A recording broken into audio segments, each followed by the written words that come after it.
Welcome back. It's the Kovacs Report. I'm going to take a look at one of my favourite books of the month, which is Mr. Terrific Year One. This is issue 4. The first 3 issues have been absolutely flawless up to this point, and no doubt issue 4 will follow in the same fashion. We do get a little treat because we have Batman in this one too. So I'm going to go through it page by page. There will be spoilers, of course, so do read the book beforehand if you don't want it spoiled. Like the video if you can, and also if you're new, do hit that subscribe button. I'd really appreciate it. Only takes a second and it helps me grow the channel. So let's get into it. This has been very exciting so far.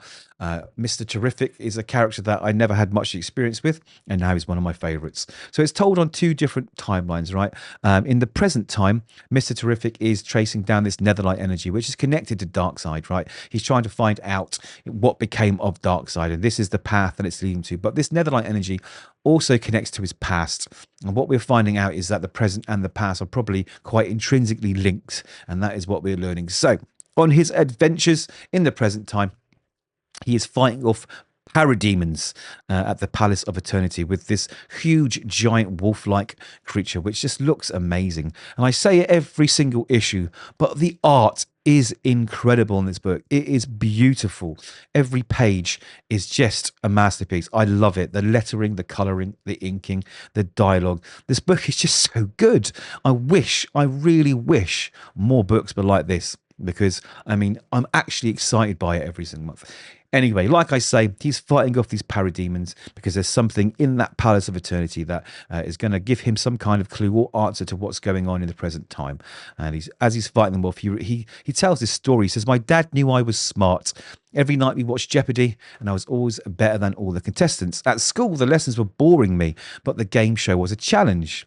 Dad told me I had to apply myself or the world would move on without me. I had to look at school the same way I did Jeopardy. It's all a game, and Michael, you have to win." The next day, my father and I went to school together. He told them they couldn't hold me back because he wasn't doing very well in school, and they wanted to hold him back a year. And he says, in fact, he wanted them to skip him 2 grades ahead. The teacher, principal, and I all looked at him like he was crazy. So the principal offered to give me the test 5th graders took to proceed to 6th grade, but I'd have to take it right there and then. I didn't want to do it, but my dad leaned down, looked me in the eyes and said, "Buck up, kiddo. The only way forward is through." I aced the test and it changed the trajectory of my life. They placed me in 6th grade where I sat next to this kid named Dre Dingle. Now, Dre Dingle was one of his lifelong friends, and if you've been following this story, was murdered early on in this series. Dre was 2 years older and bigger. He looked out for me like he was my brother. Later, I asked my dad how he knew I'd passed the test. He said he didn't. He said, "As a parent, you always have to bet on your children. Even if it doesn't work out, your kids know you believe in them. Besides, life is never without risk, and there are wonders and dangers around every corner." Now, this is quite profound, actually, because it is relating to what went on in the past for him, what made him push forward when he felt like he wasn't really a very good Mr. Terrific. And I guess it's also propelling him now, you know, keeping him going. And I thought it was a lovely little story. That's why I went over the whole thing. Sorry if it went on a bit long. Anyway, back in the past, so Mr. Terrific's wife had died, and he was really depressed, and he sold his company and his work to Prescott Industries, I think it's called, and they've built this Nexus engine, which he was part of when he owned the company, and it is bleeding out this netherlight energy, the same energy that is connecting Darkseid in the present, and that's why he's investigating it. So he's broken in again to try and shut this thing down, find out more clues, because the energy and the radiation that it's emitting, it's actually harming people that live in that area of New York, and it's I think it's New York, and you know, he needs to shut it down. Something's wrong now. His friend broke in earlier on in issue 1 and was subsequently murdered because of it. So he does feel like he owes a debt, not just to the world, because this technology came from him and his wife, but also to his friend Dre. Now, the security guard there has had a run-in with him before, right? And he is convinced he knows the identity of Mr. Terrific, right? He thinks it's Michael Holt. And he's got a real, what's the term, boner for him. He really needs to prove that this guy, this Mr. Terrific, is Michael Holt. Because Athena Prescott, his boss, who's this vicious CEO of this company and doesn't really care about anyone apart from money, right? Doesn't believe him. So they have this fight. And he is getting absolutely pounded into the ground, and he uses one of his T-spheres to sort of set off all this water, like burst a pipe.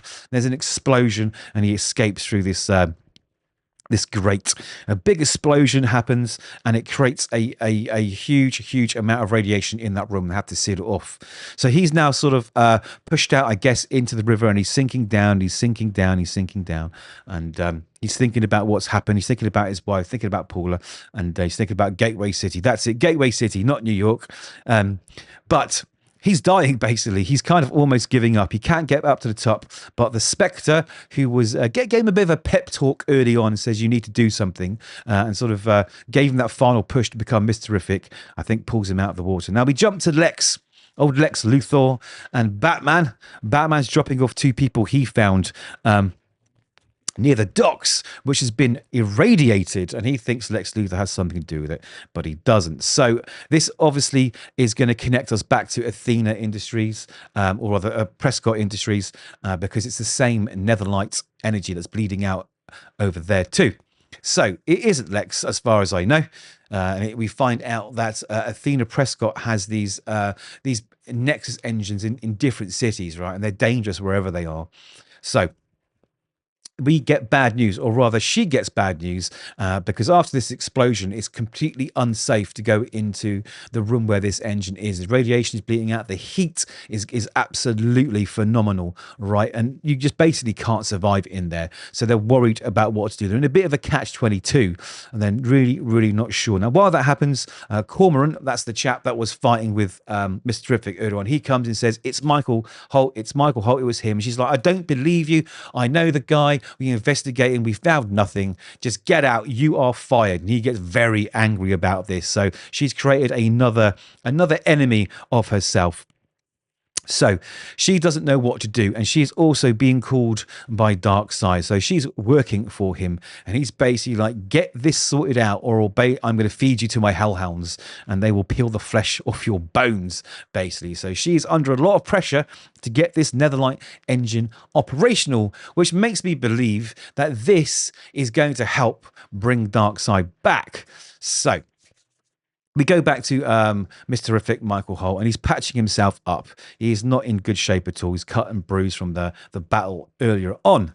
And he has a visitor, which is Bruce Wayne. And the cool thing is that his diagnostic security system thing, right, can't actually register what faces. So it means that Bruce has got some kind of tech on him so that he can't be filmed or identified. And I thought that was really, again, there's little subtle things in these issues that I just wouldn't have thought of, but they get thrown in there, and they're just so clever, and they're just so almost inconsequential, but they say so much because, you know, they've really thought about this book. You know, L. Letson really has thought about everything. No panel is wasted. No dialogue balloon is there just to fill space.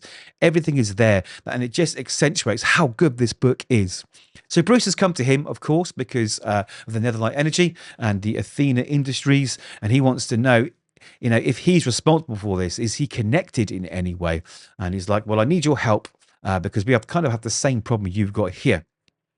While that's happening, the Cormoran is getting angry, and he's planning some kind of revenge on Athena Prescott. As you know, it's going to go off.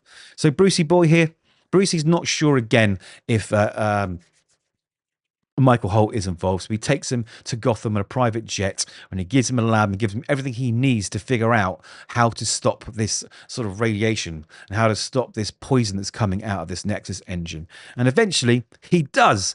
It's very sciencey. I'm not going to get into it, but he sort of proves to Bruce Wayne and Batman that he isn't the bad guy, actually, and he's not responsible for this. So we have this kind of sort of solution now to try and purify the air and the atmosphere around these netherlight engines, which is a pretty good thing, really, because it means that once these one of these Nexus engines that generate the netherlight energy, if they could be used, they're like a renewable source of energy, right? So it could be good for everybody. Anyway, back to Athena. They have a problem, right? There is a switch in the room that has to be flicked to sort of sort out this problem of this engine that's generating a lot of heat and potentially going to explode and creating a lot of radiation, right? Their robots don't work when they go in there. They can't stand the heat. The humans can't basically go in there because they won't last more than a minute. But she's like, I do not care. So she obviously fears Darkseid, you know, more than she does her own life. So she goes in, and as you can see, it's absolutely hot. She's screaming in pain. They flick the switch, and as that happens, this full page happens. So we are guessing, well, I'm guessing we're seeing the birth of a new supervillain here, because all that netherlight energy is going into her. You can see it all sort of messing with her. I think it's going to turn her into some kind of supervillain. And that's it.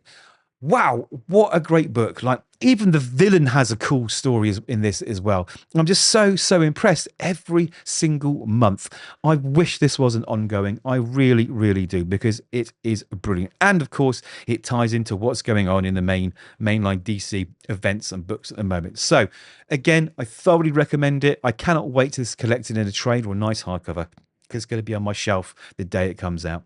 But there we go. Let me know if you're reading this book. Are you a Mr. Terrific fan? What do you think of the series? I think pretty much for me, it's one of the best DC books out there, hands down. And I'm going to be following Mr. Letson and every other thing that he creates. So like I say, those are my thoughts. Do let me know yours. Hopefully you've liked the video. Hopefully you've subscribed. And hopefully we'll see you in the next one.